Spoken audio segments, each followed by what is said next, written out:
Most of us aren't depressed. We're shutting down biologically. This isn't a mindset problem. It's a nervous system response. When pressure lasts too long, the body doesn't push harder. It powers down parts of you to survive. Interest fades, motivation drops. Everything starts to feel flat. If you don't understand this mechanism, you'll keep blaming yourself for something that isn't your fault. In the next 10 minutes, I'll show you why losing interest isn't weakness. It's how your body keeps you alive in a world that never stops demanding more. And the first place this shutdown happens isn't in your heart, but in your attention. Why boredom is often misread. When you stop feeling interested in things you once enjoyed, people call it boredom or apathy. Most people blame themselves here when nothing is actually wrong with them. I don't see it that way. I think we're just overwhelmed. From waking up to going to bed, we're mentally occupied all the time. Media constantly tries to steer us, and ads keep drilling into our heads. And when your head never slows down, there's no space left to feel calm or content. Jessica sat in a movie theater, lights off, screen glowing. Halfway through, she realized she hadn't followed the story at all. Her phone vibrated in her pocket. Bills, messages, tomorrow. The movie wasn't boring. Her attention was already used up. Does any of this sound familiar? So people say, I'm bored. But what they really mean is, I'm stretched too thin to feel anything properly. According to Future Forum, global burnout has reached a record high of 42%. Under constant pressure, the body can switch into a kind of survival mode. Desire fades, everything feels flat. That's not failure, it's biology. If this explains something you've been blaming yourself for, tap like so more people hear this, and tell me in the comments what you thought was wrong with you before today. There's another part people don't like to admit. A lot of what's around us has become repetitive, predictable. It's designed for volume, not depth. If it feels unwatchable, that's not your attention failing. That's the standard dropping. That's not you being indifferent. That's refusing to waste your energy. Once you notice this, boredom starts signaling that your mind needs less coming in right now. Instead of watching whatever's on TV, no matter how popular it is, I now choose only a few things that help me feel clearer and more positive. I don't want to give my remaining attention to things that give nothing back. What about you? But even when we try to protect our attention, there's one thing that keeps dragging us back into the noise: the rising cost of simply being alive. When holidays stop feeling like holidays, holidays used to feel like a pause from life. Now for many people, they feel like another expense. You don't count down the days with excitement anymore. You count the cost. Family gatherings come with pressure instead of rest. You show up, you smile, you eat, you talk. But part of you is already calculating what this week will cost you in money and energy. Some people dread holidays not because they're lonely, but because they can't afford to slow down. So when the holiday arrives, nothing feels special. It feels like another task to get through. You're not ungrateful. You're tired of pretending stress feels like rest. That's why some people stop caring about holidays altogether. Not because life is empty, but because the meaning got buried. When celebration feels like another demand, your mind quietly opts out. Losing interest here isn't sadness, it's self-protection. A meaningful holiday doesn't have to be expensive. Sometimes it's staying home without rushing, turning off expectations instead of buying experiences. Joy doesn't come from spending more, it comes from needing less. But it's hard to need less when society expects you to show more, to look happy, successful, and perfectly put together even when you're empty inside. When performance stops feeling natural. Do you remember when people treated each other with real sincerity? You liked someone or you didn't, and everything was clear. When someone helped you, there was nothing hidden behind it. Today, people communicate skillfully, But many no longer live honestly with themselves. Most actions now begin with calculation, not intention.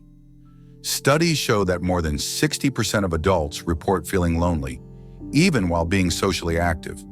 Anthony realized he could socialize for hours at a luxury party and still feel completely alone.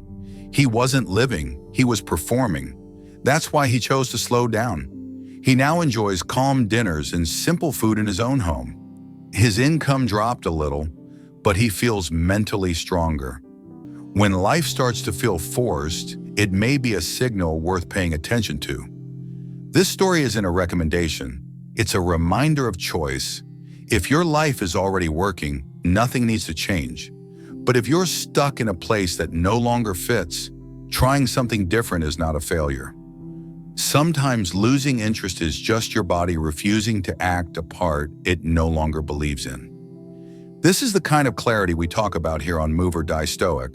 So if this perspective helps you breathe a little easier, consider subscribing to stay grounded, not hyped. And when you're still exhausted from acting for others, you might notice that the things you used to do for yourself, your old hobbies and passions, don't feel the same either. When things stop mattering the same way, losing interest doesn't arrive with drama, nothing breaks, life keeps moving, you still show up, still do what needs doing, but something isn't pulling you forward. I used to wake up early every Saturday and go into my garage. For years, that space helped my head feel lighter. Lately, I feel tired, and I don't feel drawn to it the same way. The place didn't change, I did. That isn't laziness. It's what happens when the reason that used to pull you forward no longer works. It's not that you've lost direction, it's that the old motivation has expired. And that moment often feels confusing before it feels clear. But what if this confusion isn't a sign of getting lost, but a sign of finally growing up? When losing interest is actually maturing, do you still question yourself, wondering if this change means something is wrong? Stop calling this a crisis. Start calling it a purge. It's a sign that your nervous system is no longer willing to live in constant reaction. Look at what gets promoted. Outrage and drama stay on the front page. Quiet goodness gets buried. That works perfectly for those in power. No interest, no sales. No anxiety, no control. When you stop reacting to the noise, it makes them uncomfortable. You're no longer easy to manage.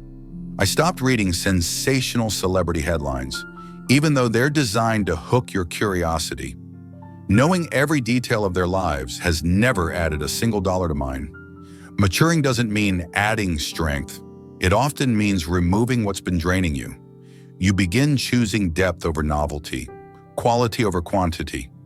That's why certain habits, conversations, and environments stop holding your attention.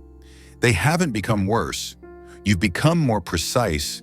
If someone in your life has been pulling away and doesn't know how to explain it, sharing this might help them feel understood instead of judged.